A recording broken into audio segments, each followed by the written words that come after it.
Imbuga zihishe kuri interinete, ukuri n'amabanga yazo.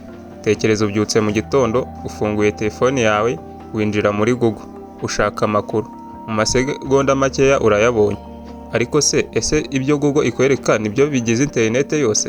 Igisubizo ni oya. Hari ibice byinshi bya interinete abantu basanzwe batabona. Hari imbuga zitagaragara muri Google, hari izirindwa n'amabanga, hari iz'abantu bageraho kubera akazi kabo. Hari n'izigeze kuvugwaho ibikorwa bikomeye by'uburiganya n'ibyaha byo kuri interinete. Ariko ni izihe mbuga? Kuki zitagaragara muri Google? Ninde uzikoresha? Kuki ni irihe somo twe dukwiye kuzikuramo? Uyu munsi tugiye gukora urugendo twinjiye mu mateka y'izo mbuga no mu nkuru z'ukuri zatumye zimenyekana ku isi. Murakaza neza kuri Sibo James Tech and AI.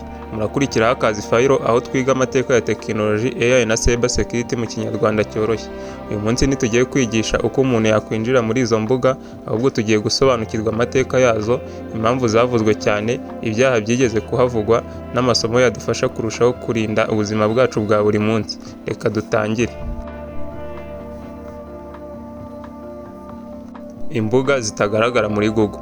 Abantu benshi batekereza ko Google ibona buri urubuga ruri kuri interinete, ariko siko biri. Hari imbuga nyinshi Google itagaragaza.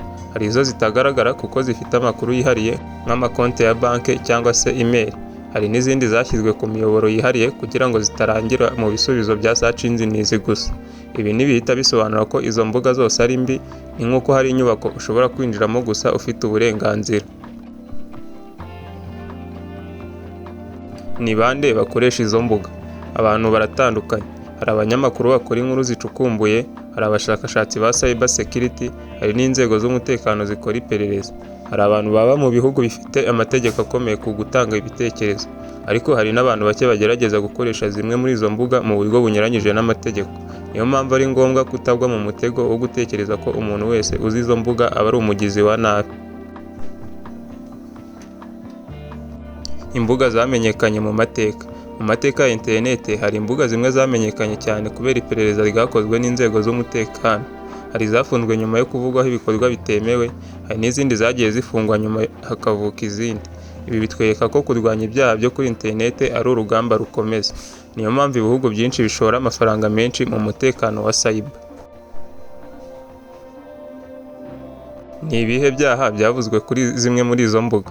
Iyo usomye raporo z'inzego z'umutekano cyangwa inkuru z'ibitangazamakuru byizewe, usanga zimwe mu mbuga zaragiye zivugwaho uburiganya bwo kuri interinete, kwiba amakuru y'abantu, gukoresha ransomware isaba amafaranga nyuma yo gufungura amakuru, kugurisha amakuru yibwe nk'ibanga rya konti cyangwa se amakuru y'amakarita yo kwishyura.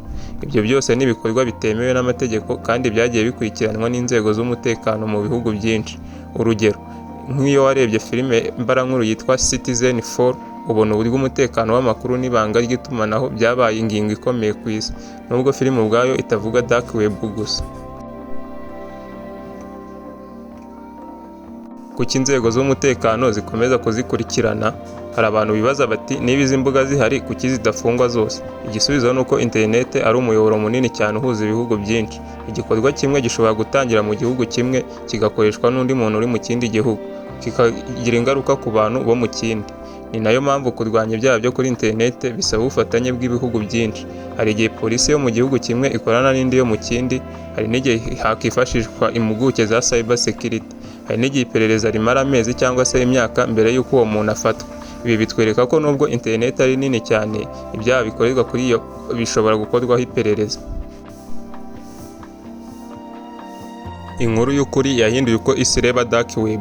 Mu mwaka w'ibihumbi 2013, urubuga rumwe rwamenyekanye cyane rwafunzwe nyuma y'iperereza ryari rimaze igihe. Iyo nkuru yanditswe n'ibinyamakuru byinshi ku isi. Abantu benshi nibwo bwa mbere bari bumvishe cyane ijambo dark web.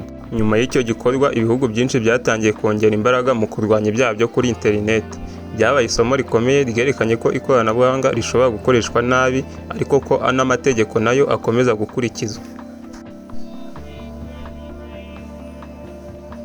Filime zatumye dark web imenyekana cyane. Abantu benshi bamenye dark web muri filime no kuri televiziyo. Urugero, filime nka Unfriended, dark web yatumye abantu benshi batekereza ko dark web ari ahantu hateye ubwoba buri gihe.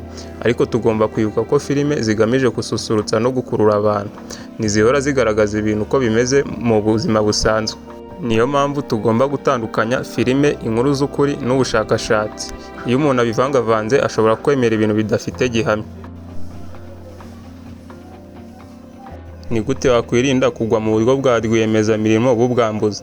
Abatekamutwe bo kuri interineti ntibakenera ko winjira ku mbuga zihishe kugira ngo bakugireho ingaruka. Akenshi bakoresha uburyo bworoshye cyane. Bashobora kukohereza ubutumwa bugushukisha, bashobora kukubwira ko watsindiye ibihembo, bashobora kukohereza imeri n'iy'ikigo kizwi, bashobora kugusaba amakuru yawe bwite. Niyo mpamvu ugomba kutizera ubutumwa bwose ubonye, kugenzura neza aho ubutumwa buturutse, kudatanga amakuru yawe y'ibanga ku muntu utamuzi, gukoresha password zikomeye no gukingira konti zawe n'ubundi buryo bw'umutekano. Akenshi kwirinda bitangira kwitonda.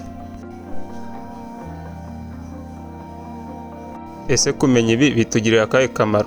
Hari abantu bavuga bati njye sinjya nkora cyber security, kubimenya bimariye iki? Igisubizo ni iki: uyu munsi hafi buri muntu akoresha internet.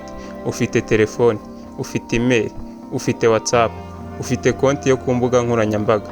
Ibyo bivuze ko nawe ushobora guhura n'uburiganya bwo kuri internet. Iyo uzi ko abatekamutwe batekereza n'uburyo bakoresha amaheri yo gushaka abantu, uba ufite amahirwe menshi yo kubyirinda.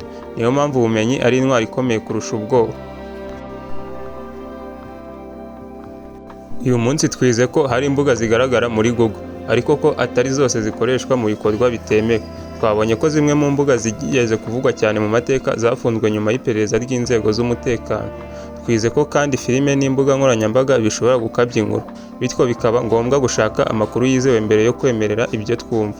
Twabonye ko uburyo bwiza bwo kwirinda ari ukwitonda, kugenzura amakuru no kurinda konti zacu. Isomo ry'uyu munsi rikomeye ni iri: ntutinye interineti ahubwo yige. Iyo umuntu afite ubumenyi aba ashobora gutandukanya ukuri n'ibinyoma, kandi akamenya uburyo bwo kwirinda uburiganya bwo kuri interineti. Murakoze cyane kuba mwakurikiranye iyi dokumenteri. Niba hari ikintu kimwe mwifuriza gusigarana uyu munsi, ni uko ubwenge n'ubumenyi ari bwo buryo bwiza bwo kwirinda ibyaha byo kuri interineti. Komeza gukurikirana Sibo James Tech and AI, aho dukomeza gusobanura amateka n'amabanga y'isi ya tekinoloji na cyber security mu Kinyarwanda cyoroshye. Murakoze cyane, tuzongera guhura mu kindi gice cya Hackers File. Nge twabanye nitwa Sibomana James.